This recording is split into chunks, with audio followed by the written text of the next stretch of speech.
Quem é Jesus? Você pode repetir isso? Quem é Jesus? E é esse o convite que eu quero desafiar você durante essas 6 semanas. Juntos nós queremos talvez trabalhar e entender quem é esse homem. Quem é esse Jesus que mudou e dividiu a história entre antes e depois?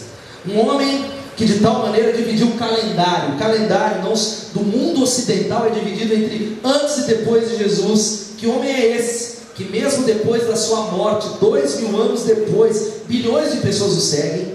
A nossa cultura é moldada por causa dele, e centenas de milhares de pessoas anualmente dão a sua vida por amor a ele. Morrem porque estão em países onde há perseguição religiosa. E nós queremos, o meu desejo é compor nessas 6 semanas um retrato vivo e fascinante de quem é o nosso Salvador, de quem é o Senhor, de quem é Jesus, quem é Ele. E eu espero que esse retrato que vai ser formado nessas semanas, você possa questionar, e a pergunta é: não deixe que ninguém responda isso por você. Talvez você aprendeu de Jesus porque você é católico, você tem a sua religião, você é cristão, você é dessa igreja, mas nós desejamos que esse retrato seja impresso no seu coração, e que esse retrato faça uma enorme diferença na sua vida, não só no domingo, nos seus relacionamentos. E eu creio que depois disso, a sua vida vai ser usada para impactar outras vidas no nome de Jesus. Você pode dizer amém? A sua família vai ser diferente, e o melhor, que é meu desejo e a minha oração, nós vamos orar antes de ler o texto e ir para a primeira mensagem, é que você conheça Jesus como nunca antes na sua vida, você se aproxime de Deus como nunca antes. Essa é a oração que nós vamos fazer, dando um pontapé nessas 6 semanas, que na semana que vem você traga mais alguém. Nós queremos aprender quem é Jesus. Nós vamos durante essas semanas falar sobre isso, hoje sobre a divindade de fraldas. O que quer dizer isso? Jesus veio como homem. Semana que vem sobre o extraordinário poder de Jesus Cristo. No dia 28, Jesus como servo, um Deus que veio para servir. Você está brincando? Nem eu que sou homem, muitas vezes nós servimos uns aos outros. Deus que serve aos homens. No dia 4, sobre a cruz do rei. Dia 11, vida invencível. E no dia 18, no nosso grande encerramento aí, Jesus, o maior de todos. Você pode falar Jesus, o maior de todos? Aleluia. Eu quero convidar você a orar antes do texto. Começa a orar e você vai pedir a Jesus que fale com você, a Jesus que se manifeste na sua vida, porque eu tenho convicção que você não sairá do mesmo jeito que você entrou nessa tarde, por uma simples razão: isso não é possível. Ou você sai melhor ou sai pior. Ou você sai transformado, impactado, ou você sai com uma palavra da parte de Deus para você, ou você pode sair nessa tarde mais duro, mais fechado, mais incrédulo, mais distante. É a decisão que você vai fazer. Eu queria que você orasse, você pedisse ao Espírito Santo de Deus que mova-se na sua vida, que talvez Ele fale com você, que talvez está endurecido. A Bíblia diz que o Espírito Santo vem para glorificar a Jesus. Pede a Ele, diga: Espírito Santo, ilumina a minha mente, ilumina. Eu não quero ouvir essa mensagem de maneira racional, de maneira humana, mas eu preciso do Teu toque, no nome de Jesus. Senhor, toda a glória é o Teu nome, Pai. Nós adoramos o Teu nome, nós adoramos a Jesus, através do Espírito Santo. Nós clamamos para que Jesus seja glorificado na nossa vida, Jesus seja glorificado através dessa igreja. O nome de Jesus, que é o nome que está acima de todo nome, seja exaltado em todos os lugares, porque Tu és Rei dos reis e Senhor dos senhores. Por isso, toma a nossa mente, repreende toda obra maligna, todo intento de Satanás de travar o nosso coração, e que possamos sair daqui transformados, com o coração aberto, mais próximos do Senhor. E nós queremos entender um pouco da Tua humanidade, porque Tu és 100% Deus e 100% homem. É para a Tua honra e glória que oramos. Espírito Santo, muda vidas, salva pessoas que o Senhor trouxe aqui com um propósito Teu, em nome de Jesus, amém e amém. Abra sua Bíblia, nós vamos ler 2 textos. Lucas capítulo 2, nós vamos ler de 1 a 8, depois nós vamos ler Hebreus capítulo 2. Primeiro Lucas capítulo 2, nós vamos ler de 1 a 8.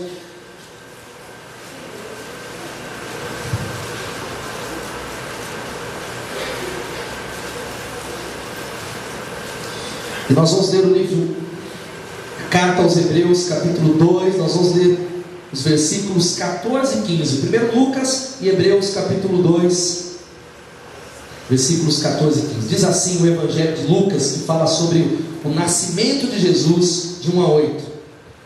Naqueles dias, César Augusto publicou um decreto ordenando o recenseamento de todo o Império Romano. Esse foi o primeiro recenseamento feito quando Quirino era governador da Síria. E todos iam para sua cidade natal a fim de alistar-se. Assim José também foi da cidade de Nazaré, da Galiléia, para a Judéia, para Belém, cidade de Davi, porque pertencia à casa e à linhagem de Davi. Ele foi a fim de alistar-se com Maria, que lhe estava prometida em casamento, esperava um filho. Enquanto estavam lá, chegou o tempo de nascer o bebê, e ela deu à luz o seu primogênito, envolveu-o em panos e o colocou numa manjedoura, porque não havia lugar para eles na hospedaria. Amém? E ela deu à luz o seu primogênito, envolveu-o em panos e o colocou numa manjedoura, porque não havia lugar para eles na hospedaria. E Hebreus capítulo 2, nós vamos ler.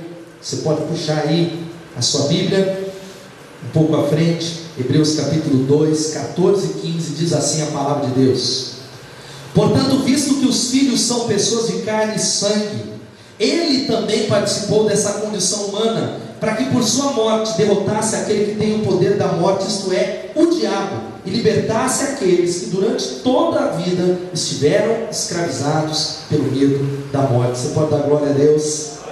Ele também participou dessa condição humana, para que por sua morte derrotasse aquele que tem o poder da morte, isto é, o diabo. Louvado seja o nome de Jesus.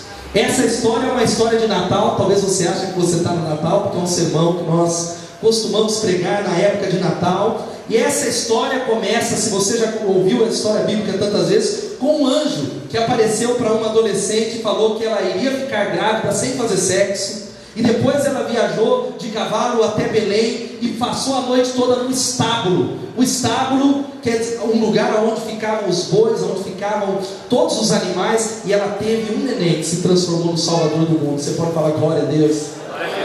É interessante que Jesus nasce, a divindade nasce, e talvez esse é o tema, a divindade de fraldas. Ele vem como um neném, ele vem como um bebê de colo, como esses que estão no nosso berçário. Ele é alguém que era Deus, mas toma forma de homem. Mas você precisa entender como é que ele veio ao mundo. Ele veio num tempo de expectação, ele veio num tempo de conflito, não era um tempo de paz. O tempo em que Jesus vivia não era um tempo qualquer. A nação de Jesus, Jesus era um judeu, o povo de Israel estava escravizado sob a dominação de Roma. Era um tempo de muita luta religiosa, política, um tempo de muitas dificuldades. E talvez para completar isso, você precisa entender que havia uma grande incredulidade, principalmente de José, porque o texto diz que uma moça virgem, hoje ainda há um tabu. Tente voltar para o contexto da Bíblia. Uma moça virgem que não era casada, ela engravida de alguém. Você imagine o escândalo naquela comunidade há 2000 anos atrás. Você tenta puxar um pouco o escândalo que muitas vezes acontece quando sabe, talvez o resultado, uma adolescente grávida, talvez sem marido, uma adolescente que engravidou antes do casamento. Nós estamos numa época muito moderna, mas imagina isso há 2000 anos atrás, o que José e Maria deveriam ter enfrentado: o desprezo, a dificuldade, a vergonha. E talvez as pessoas falando: você acha que um anjo apareceu para ela? Foi o namorado, é o José. Você acha que um anjo apareceu para ela? Eu duvido. Anjo não aparece para ninguém. E Deus me parece que preparou as circunstâncias mais humilhantes possíveis para vir nessa terra. Ele preparou um cenário mais humilhante, o pior, o mais improvável, um cenário de dificuldade para a sua entrada, como se fosse dizendo, Deus dizendo: eu quero evitar qualquer acusação de favoritismo. É interessante, se você pega a palavra de Deus, que na fraqueza da carne humana, preste atenção, o Deus Todo-Poderoso veio em carne, como eu e você, veio à terra. O Deus que criou todas as coisas. E Deus não deixou de ser Deus quando se tornou homem na pessoa de Jesus. Você precisa ouvir isso. Isso é a palavra de Deus. Deus, repita comigo: Deus não deixou de ser Deus quando se tornou homem na pessoa de Jesus. Ele não deixou, ele nem perdeu os seus atributos divinos, como talvez a onipresença e a onipotência. Ele simplesmente deixou de lado tudo isso por um tempo. Os teólogos chamam isso de kenosis, que vem de um termo grego que quer dizer esvaziar-se. O Deus Todo-Poderoso, o Deus que pode todas as coisas, ele vem em carne e ele se esvazia. E para você entender, eu quero talvez contar uma história para você. A melhor maneira de ilustrar o conceito seja contar a história de Thomas Osborne. Em 1914, esse camarada, que era um político, ele entrou na prisão de Alboro, no interior do estado de Nova York. E como todos os outros presos, sabe o que aconteceu? Ele foi fotografado, teve as impressões digitais coletadas, todas as posses recolhidas. Ele cruzou diversos portões de ferro e foi levado para uma cela que media 1,20 de largura por 2,20 de comprimento e 2,20 de altura. A única diferença entre ele e os outros 33 mil presos era a questão da liberdade. Sob o comando dele, ele teria direito, ele teria autoridade para sair da prisão a qualquer hora. Ele não tinha cometido um crime, ele decide ir para a cadeia, porque depois da sua indicação para fazer parte de uma comissão que ia estudar a reforma prisional, ele tomou a decisão de viver como um dos internos, estudar a vida deles, ser o defensor. Voluntariamente deixou de lado sua liberdade para experimentar a vida atrás das grades. Dormiu numa cela úmida e fria, exatamente igual a dos presos. Comeu a comida deles, trabalhou naquilo que eles trabalhavam, suportou até mesmo a mais temida punição, uma noite na solitária. Embora pudesse ordenar a sua libertação a qualquer momento, optou por permanecer preso. E ele escreveu: eu sou prisioneiro, eu estou trancado, preso, por nenhuma possibilidade humana, nenhum ato meu próprio, eu posso abrir as trancas de ferro que me separam do mundo e me mantém nesse pequeno cubículo de pedra. Sou um prisioneiro voluntário, é verdade. Contudo, mesmo um prisioneiro voluntário não pode destrancar a porta desta cela. Assim como ele era livre, mas estava na prisão, Jesus era onipotente, mas veio indefeso como uma criança, pela sua própria vontade. O bebezinho que nasce num lugar que talvez você, se você consegue ver essa imagem, uma manjedoura não era o berço que você prepara para receber o seu filho.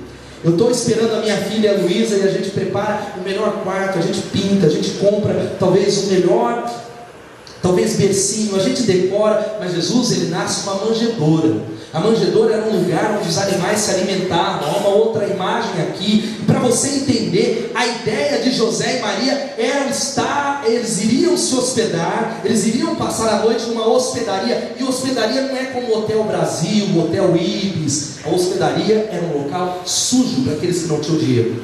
Era talvez como um hotel de beira de estrada, e nem ali eles conseguem se hospedar. E o Rei dos Reis nasce num local como esse. O Rei dos Reis Todo-Poderoso vem com um bebezinho indefeso, que não conseguia se alimentar direito, sozinho, sem o auxílio da mãe, que não conseguia segurar a própria urina. E essa é a verdade, Jesus precisava de auxílio. Essa entrada nos ensina, e o capítulo 2 vai falando assim: Maria colocou ele numa manjedoura. Você pode falar assim: colocou numa manjedoura. Esse detalhe é muito importante, talvez passe despercebido. Maria colocou a divindade de fraldas num coxo usado para alimentar animais, que é o mesmo que dizer que o lugar onde nasceu o Rei dos Reis era mais humilde até do que uma hospedaria. E eu quero ler algo que define para você, porque a gente muitas vezes passa pela Bíblia e na verdade não entende o que é isso. É até bonito no Natal. Quem já fez festa de criança? Jesus nasceu na manjedoura, que bonitinho a manjedoura. E o Philip Keller diz que era o curral de ovelhas, mal cheiroso, como somente um confinamento de animais do Oriente poderia ser. Cheirava esterco e urina acumulados durante anos. José limpou um espaço suficiente para que Maria se deitasse. As dores do parto haviam começado. Ela se contraía em angústia no chão. José, com toda a inexperiência e o desconhecimento típicos de um homem, fazia o que podia para confortá-la. A túnica exterior dele seria a cama dela, e o alforje que levava seria seu travesseiro. Não havia palho, feno ou forragem. Essas coisas não eram abundantes naquele país. O pequeno estoque viera da vegetação esparsa que havia naquele terreno semidesértico. Maria gemia e suspirava na escuridão do abrigo de ovelhas. José limpou o pó e a sujeira de um pequeno espaço de uma das manjedouras de pedra calcárias, escavadas à mão. E ali sozinha, sem ajuda, sem estrangeiros, sem familiares para visitar ou testemunhar seu sofrimento, ela teve seu filho. Foi uma entrada despretensiosa, a entrada no palco do Filho do Homem, o Filho de Deus, o próprio Deus em forma humana, no palco da terra. É por isso que nós estamos aqui. Louvado seja o nome de Jesus. Amém? Você para pensar que reação era essa de Jesus, o Deus Todo-Poderoso, vindo aqui. Se você liga e você acompanha a mídia, você vê nascimentos que foram muito esperados. Você vê o nascimento dos filhos da princesa Diana com o príncipe Charles, William e Henry, que tomou a atenção de toda a mídia quando eles nasceram, jornais de todo o país. mas o verdadeiro Rei dos Reis entrou silenciosamente no mundo, na pequena Belém, um lugar escondidinho. Sua chegada não foi completamente ignorada, como você vê nesse texto. Pastores foram avisados. Se você ler Lucas capítulo 2, antes de nós entendermos um pouquinho mais, a Bíblia diz que os anjos aparecem a pastores, e pastores dizem: ó, vamos a Belém ver o que está acontecendo lá. E a gente vê tudo isso como mágico e maravilhoso, mas pastores eram uma classe desprezada, era uma classe suja, era muitas vezes a escória do povo de Israel. E esse Deus aparece para pastores, esse Deus aparece para aqueles que eram os mais indignos. Ele poderia ter nascido no palácio, ele poderia ter aparecido para os reis, mas sabe qual foi a verdade? É como se Deus estivesse falando assim: olha, eu estou me identificando com os menores dos menores. Eu sou o Deus humilde que me identifico com os homens. Eu sou o Deus que me faço acessível. E Ele mostrou um tipo de glória que não é essa, que um dia Ele voltará. Jesus está à direita de Deus hoje, você pode dizer amém, glória a Deus. Mas a glória que Ele mostrou quando Ele chega a essa terra é a glória da sua humildade. Os muçulmanos dizem que Alá é grande, e não é necessário nenhuma racionalidade para entender isso. Mas o Deus cristão, na pessoa de Jesus, se mostra como um Deus que é pequeno. Jesus ensinou isso aos homens. Pequenos não porque talvez Deus não tenha todo o poder, mas porque Ele escolheu ser como eu e você. Ele escolheu ser homem como eu e você. O Deus que trovejava, que poderia movimentar os exércitos, bastando uma palavra. O Deus que tem todo o poder, Ele aparece na Palestina como um neném que não podia falar. Ele aparece como um neném que não podia comer alimento sólido, não podia controlar a bexiga, que dependia de uma jovem para receber abrigo, alimento e amor. E talvez você diga: mas por que Jesus fez isso? O que isso tem a ver com a minha vida? E é isso que eu quero conversar com você. O que nós aprendemos com essa história e com o fato da divindade ter vindo como um bebê de fraldas. E antes disso eu quero ler um texto. Eu quero convidar você a abrir novamente o texto de Hebreus capítulo 4, de 14 a 16. Hebreus capítulo 4, de 14 a 16. Se você está sem Bíblia, vai aparecer na tela. Nós vamos ler que diz assim. Primeiro você precisa entender isso: Deus veio como homem. Você pode falar: Deus veio como homem? Mas o texto começa a dizer que há um propósito. Tendo, portanto, um grande sumo sacerdote que penetrou os céus, a saber, Jesus, Filho de Deus, guardemos firmes a nossa confissão. Porque não temos um sumo sacerdote que não possa compadecer-se das nossas enfermidades, mas que tem sido tentado em todas as coisas à nossa semelhança, mas sem pecado. Cheguemos, portanto, com confiança ao trono da graça, para que recebamos misericórdia e achemos graça, a fim de sermos socorridos em tempo oportuno. Louvado seja o Senhor. Você pode repetir comigo essa parte que está em negrito aqui, ó. Mas que tem sido tentado em todas as coisas à nossa semelhança, sem pecado. E eu creio que o texto vai falando, sabe por quê? Que a divindade veio como um bebê usando fraldas. Por que ele veio como um nenenzinho? Para nos ensinar algumas lições. Para você que nos visita, para você que está aqui nessa tarde, a primeira é essa. A primeira que vai aparecer: Jesus veio para se tornar um Deus acessível. Jesus veio para se tornar um Deus acessível, um Deus próximo, um Deus presente.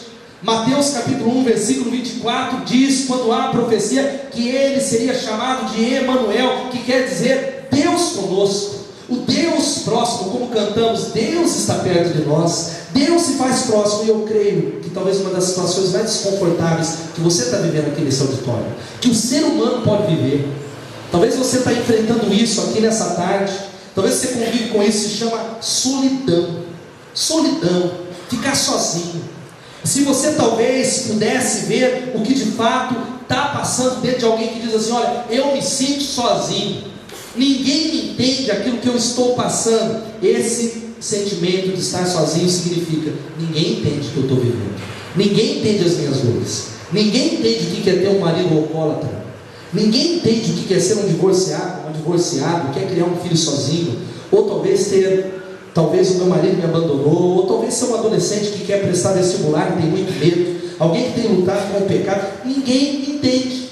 E talvez todos nós passamos por isso, por algumas situações, pessoas já passaram, e podemos ter uma ideia do que se trata, mas a verdade é essa. Muitas vezes a gente olha para pessoas que estão em problema e dizemos assim: olha, eu acho que eu sei o que você está passando, eu tenho uma leve ideia, mas essa não é a melhor palavra. Porque você não tem um entendimento daquilo que o teu irmão está passando. Talvez a melhor coisa, aquilo que eu faço em velórios, em situações diferentes, é dizer assim: olha, eu posso fazer uma ideia, mas eu não sei exatamente como você se sente. Eu não sei o que é perder um pai, o que é perder uma mãe, o que é passar por um câncer, o que é passar por uma dificuldade. Eu só sei que eu amo você e eu quero estar junto com você. Porque às vezes nós falamos: olha, eu tenho uma ideia. Porque você pode até estar com alguém, orar com alguém, chorar com alguém, entender alguém, e isso é sério. Por isso que a gente tem a célula. Você pode dizer amém? Amém. Nós até podemos querer a ajuda de pessoas e devemos. Nós não podemos passar pelas situações sozinhos, mas a verdade é que nós desejamos alguém que nos entenda perfeitamente, alguém que de verdade saiba aquilo que nós estamos passando, que saiba aquilo que nós estamos talvez lutando, alguém que talvez nos entenda de maneira perfeita, talvez uma pessoa que saiba com exatidão o que eu sinto, porque não é fácil. Tem situações que eu tenho vontade de chutar tudo para o alto, você tem lutas que às vezes é um pecado sério, mas na verdade você tem dificuldade de se libertar, e talvez as pessoas não entendam muito bem o que você está passando. Nós desejamos uma pessoa que entenda isso e que não nos abandone nunca. Sabe qual que é a boa notícia? Essa pessoa existe e se chama Jesus Cristo. Você pode falar glória a Deus? Esse é o Salvador. Por isso que Ele veio. Deus se encarna como um bebê para se fazer próximo. Diga para a pessoa que está ao teu lado: Deus está próximo de você. Deus está próximo. Deus está ao seu lado. Não é um Deus distante, não é um Deus que está lá, longe, no céu. Os deuses, se você acompanha as histórias das religiões, a maioria dos deuses das religiões é um Deus irado, é um Deus que está lá, transcendente, é um Deus que está distante, um Deus que quer nos punir, um Deus que não sabe as nossas dificuldades, é um Deus que cobra. Por isso você precisa entender, se você passa pela história da religião, em Bengala, na Índia, adora-se a deusa Shakti. Filósofos como Sankara, Ramakrishna, Vivekananda e outros são alguns dos seus devotos dessa deusa aí. Essa deusa, ela assume a forma de Kali, uma deusa que é completamente violenta, sanguinária, e tem uma foto, uma pintura dela que ela parece com uma tesoura cortando o fio da vida. Desesperados, os seguidores das castas mais baixas da Índia, eles correm e matam todos quantos encontram, porque há talvez uma superstição que diz que um sacrifício humano vai saciar essa deusa durante 1000 anos, porque ela tem sede de sangue. Uma cena interessante no filme O Suplício da Saudade revela uma prática parecida na China. Num diálogo, o ator principal faz referência ao fato de que quando os chineses colhem o arroz nos seus campos, eles precisam gritar assim: arroz ruim! Para que aqueles deuses que querem talvez roubar a colheita vá embora. Enquanto no paganismo os homens correm de Deus, nas escrituras sagradas nós somos exortados a correr para o nosso Deus. Mais perto eu quero estar. Talvez um grande exemplo disso para você entender que Jesus veio como homem. Ele é homem, mas Ele é Deus. Ele veio como 100% homem. É um exemplo de um aquário. Quantos tem aquário aqui? Tem alguém que tem aquário ou já criou peixe? Levanta a mão. Aqui. Alguns. Você sabe do que se trata. Talvez você veja que é convicção. Peixe, eu nunca conversei com peixe, né? Dr. Dolittle, conversar com peixe. Mas o peixe talvez olha para você, ele é alimentado, e para ele, você é grande demais. Você concorda? Você é muito grande para o peixe. Você pode matar um peixinho ali, rasgar ele no meio. A distância é muito grande. Mas para você entender um pouquinho como lição, um ser humano se transformando num peixe não é nada comparado a um Deus que se torna um homem. Para você entender a distância. É isso que Deus veio fazer. O Deus que se transforma num homem, o Deus que criou a matéria, tomou forma dentro dela. O artista que pinta a tela talvez se transformou numa mancha na sua pintura, e é isso que o apóstolo João vai falando. É isso que nós precisamos entender plenamente, que o Deus se fez carne e habitou entre nós. Deus está perto de você, Deus é próximo, Deus se compadece. Deus, e o texto vai falando que no princípio era aquele que é a palavra, ele estava com Deus e era... O texto continua dizendo de João capítulo 1 versículo 14: aquele que é a palavra tornou-se carne, viveu entre nós, vimos a sua glória, glória como do unigênito vindo do Pai, cheio de graça e de verdade. Louvado seja o nome de Jesus. Existe um Deus que sabe aquilo que você tem passado.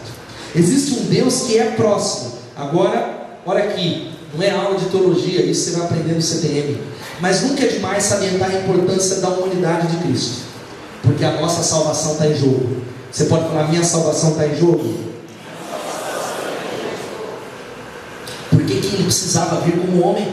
Ele podia estar todo mundo salvo, acabou. Você não crê que Deus é poderoso? Por que ele precisaria vir como homem? O problema básico é esse: enfrentar uma lacuna que há entre nós e Deus. Há uma lacuna, há um abismo, há uma separação. Essa lacuna é com certeza algo que não é só racional, não é algo que pode ser explicado racionalmente, a questão do conhecimento de Deus. Não é algo que dá para dar prova, olha Deus, olha, ele pode ser tocado, nós vamos provar talvez a existência de Deus. Não, porque Deus está tão acima de nós que não é possível a razão humana compreendê-lo. Ele precisa dar uma ajudinha para a gente conhecer ele. Você pode dizer amém? Sem o auxílio dele, a razão humana não pode conhecer a Deus. Nós não podemos compreender a Deus. Para ser conhecido, Deus precisa tomar alguma iniciativa. Repita assim comigo: para ser conhecido, Deus precisa tomar iniciativa. Você não consegue compreender esse Deus com a razão, com a intelectualidade. Por nosso próprio esforço a gente não pode conhecer a Ele. E sabe que o outro problema sério é isso aqui que se chama, sabe o que? Pecado. Além de que Deus está lá em cima, Deus é grande. Você pode falar que Deus é grande? Você não consegue compreender quem é Deus. Há um abismo moral e espiritual que se chama pecado. O pecado nos separa de Deus, o pecado nos afasta de Deus. E por nosso próprio esforço, não tem jeito de dizer: a partir de segunda-feira eu vou ser bonzinho, eu vou vir a Bethesda, agora eu vou à célula, eu vou fazer os meus votos, porque aí eu vou agradar a Deus. Não é possível pelo seu esforço. Deus é todo-poderoso, transcendente, não há esforço humano. Por isso nós precisamos entender que para ter comunhão com Deus, nós podemos ser unidos a Ele, mas de uma outra maneira. É por isso que a Bíblia vai falando aqui, há a morte, mas Ele cria algo que se chama cruz. Ele vem através de Jesus. Você pode dizer glória a Deus? Isso, essa proximidade pode ser entendido como isso que nós estamos pregando nessa primeira mensagem, que se chama encarnação. A divindade se une com a humanidade. Deus, Ele está ali, olha, a humanidade e a divindade foram unidas em uma só pessoa, Jesus Cristo. Diga glória a Deus. Louvado seja Deus. Ele entende quem é você, Ele está próximo de você, Ele entende as suas lutas, mas Ele continua sendo Deus. Há essa unidade, 100% homem, 100% Deus. Porque se Jesus não era um de nós, a humanidade não foi unida à divindade, e a gente não pode ser salvo, porque Ele não entende o que você passa. O sacrifício não pode ser satisfeito. Por isso que Jesus ele vem para fazer um acesso através de Jesus, para que você esteja próximo de Deus. Deus está próximo de nós. Hebreus capítulo 10 diz que Ele abriu um caminho através da sua carne. Essa é a primeira lição. Deus é um Deus próximo de você que está nos visitando. Você que talvez diz: Ele não sabe as minhas lágrimas, Ele não entende a minha dificuldade. Uma segunda lição é essa, sabe o que? Jesus entende os nossos relacionamentos. Você pode falar isso? É por isso que a divindade veio como um bebê. É por isso que a divindade veio como um homem. Ninguém nos compreende como Jesus. Você pode repetir isso comigo? Ninguém nos compreende como Jesus. Nem um namorado ou um marido mais compreensivo, né, irmãs? Todas as irmãs aqui têm maridos muito compreensivos, amém? Misericórdia, dá um amém mais convicto. Pela fé, irmã, pela fé dá um amém. Amém?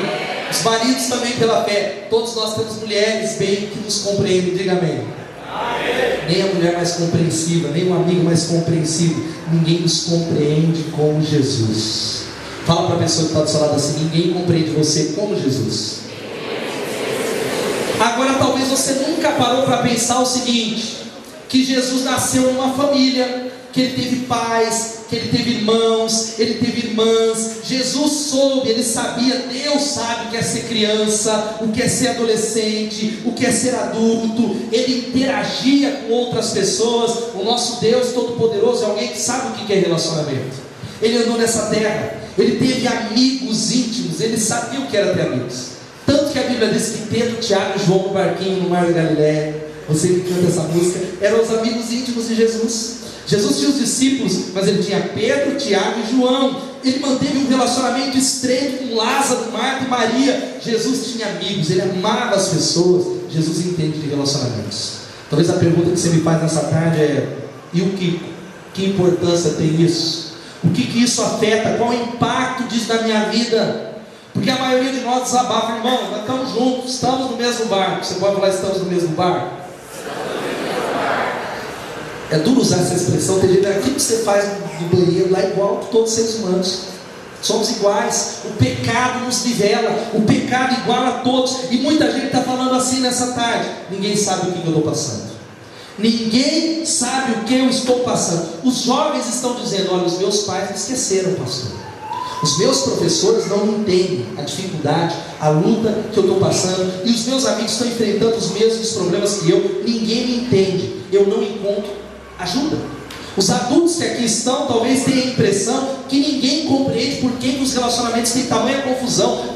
Muitos de nós estamos com tanta confusão no casamento, na empresa, com os vizinhos, e nós começamos a dizer: ninguém entende. Mas eu quero acrescentar duas palavrinhas: ninguém entende como Jesus, porque Ele passou por isso, Ele trilhou esse caminho. Ninguém nos entende como Jesus, e esse Jesus entende os seus relacionamentos. Você pode dizer amém? Ele entende. Ele é alguém que você pode se aproximar nessa tarde e dizer: Jesus, eu tenho tido dificuldades com isso, com aquilo, mas a tua palavra me ensina que o Senhor entende sim.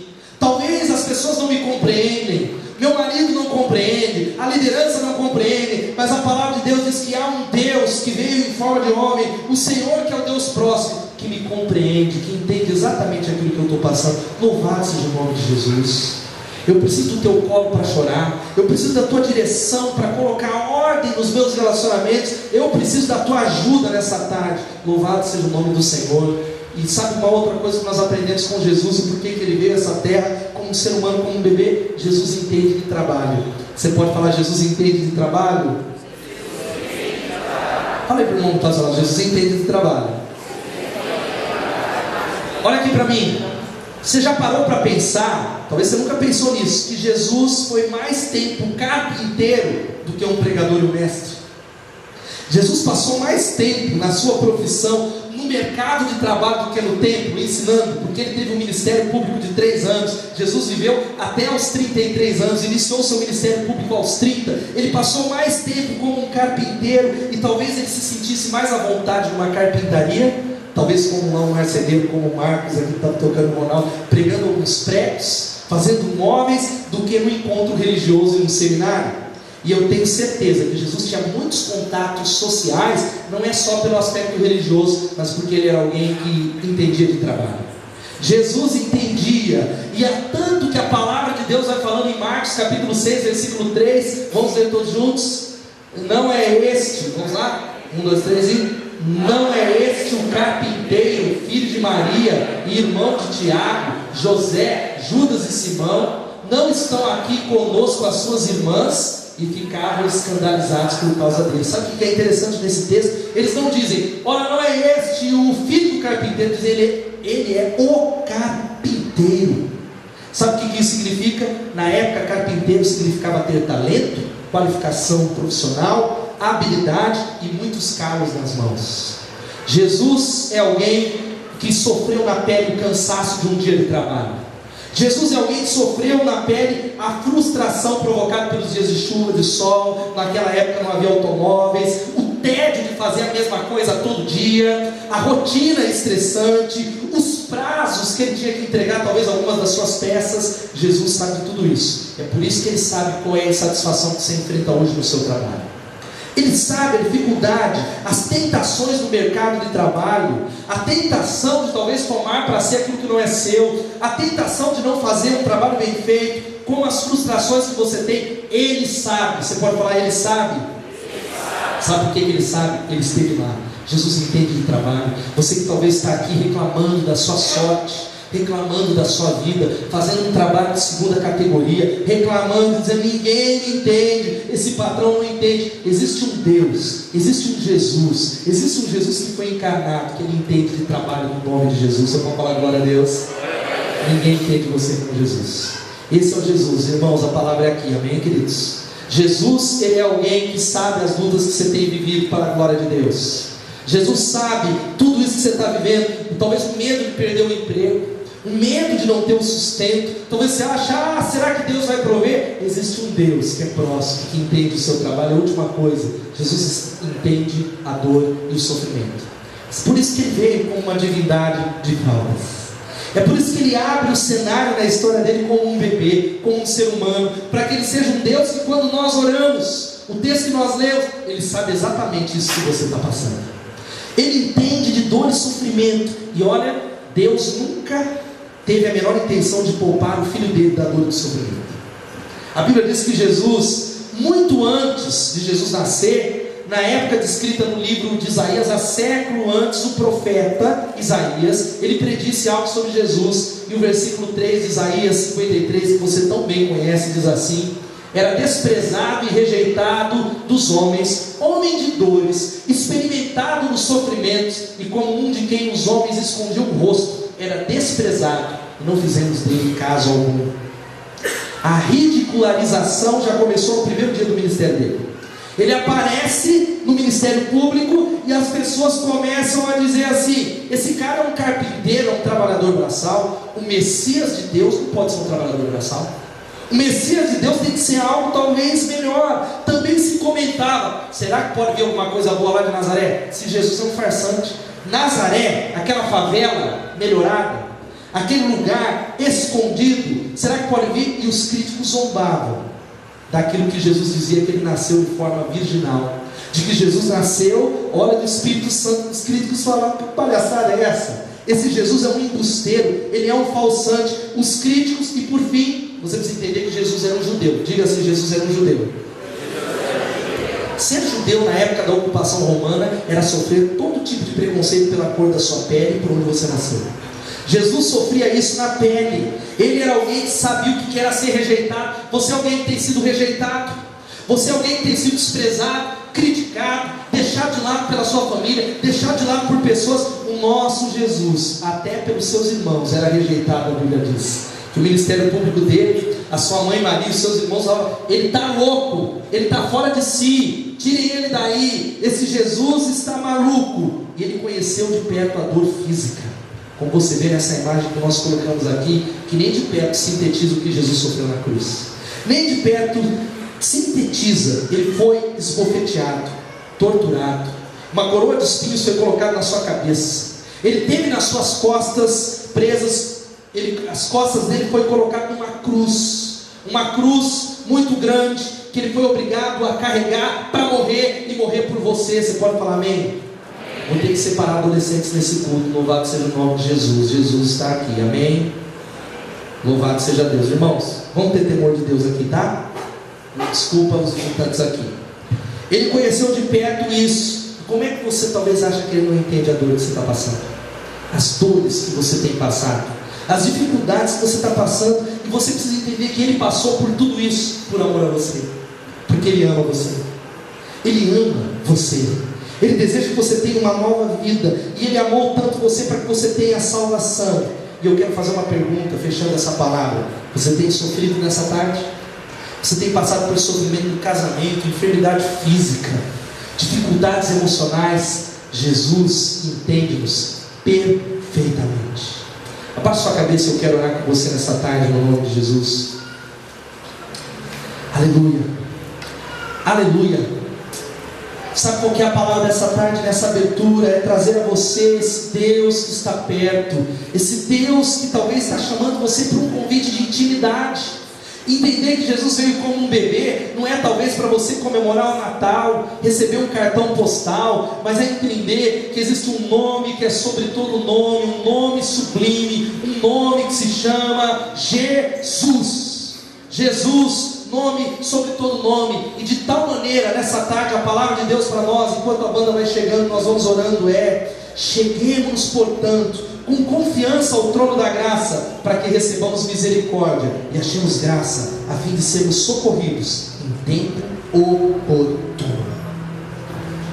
Cheguemos, portanto, com confiança ao trono da graça, para que recebamos misericórdia, encontremos graça, a fim de sermos socorridos. Deus está oferecendo socorro para você nessa tarde, no nome de Jesus.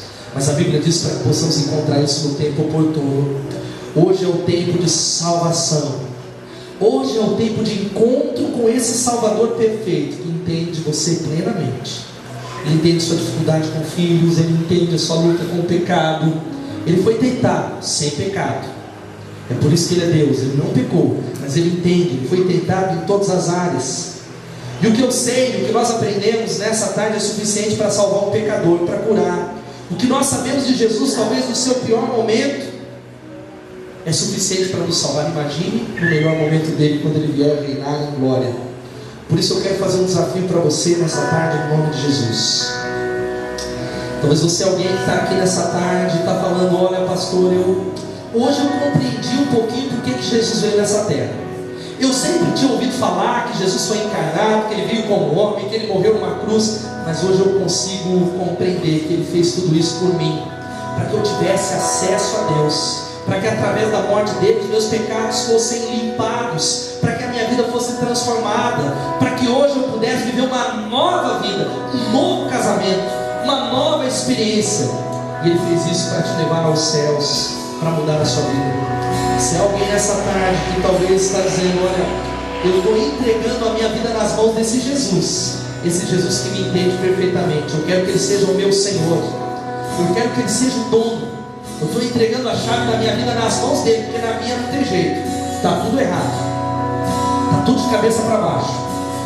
Talvez esteja até bem financeiramente falando, mas não há paz no seu coração, não há alegria. Jesus é o príncipe da paz. Se você é alguém que quer entregar a sua vida a Jesus, levanta a sua mão. Você que diz: eu estou entregando a minha vida a Jesus. Aleluia, glória a Deus. Tem mais alguém que diz: olha, eu estou entregando a minha vida a Jesus, eu estou entregando a minha vida nas mãos de Jesus. Levanta a sua mão onde você está. Glória a Deus, glória a Deus, glória a Deus. Tem mais alguém que está dizendo: ó, pastor, eu estou tomando essa decisão, eu quero seguir, eu quero ter relacionamento. Porque relacionamento não é só ouvir falar. Todo mundo já ouviu falar de Jesus, mas por que a nossa vida às vezes continua a mesma? Porque precisamos entregar a nossa vida. Alguém que está entregando a vida nas mãos de Jesus, levanta a sua mão onde você está. Eu quero orar com você ensinando essa tarde. Diga: eu quero esse Jesus, louvado seja Deus. Eu quero Ele fazendo parte do meu coração, sendo dono da minha vida. Levanta a sua mão. Vamos ficar em pé, queridos. Enquanto cantamos essa canção, quero desafiar você que está aqui e tomou essa decisão, pedir licença. Eu queria orar com você aqui. Não tenha vergonha não. Essa é uma questão de vida ou morte. Nós estamos diante do Rei dos Reis e Senhor dos Senhores. Sai do seu lugar. Se você trouxe alguém que tomou essa decisão, vem junto com ele. Diz: ó, você quer ir lá na frente, entregar sua vida a Jesus. Enquanto nós cantamos, você vai sair do seu lugar. E eu quero orar com você. Vem, querido, em nome de Jesus. Aleluia. Vem à frente. Aleluia.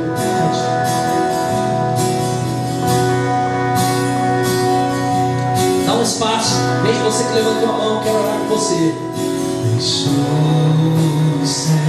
Pode vir em nome de Jesus.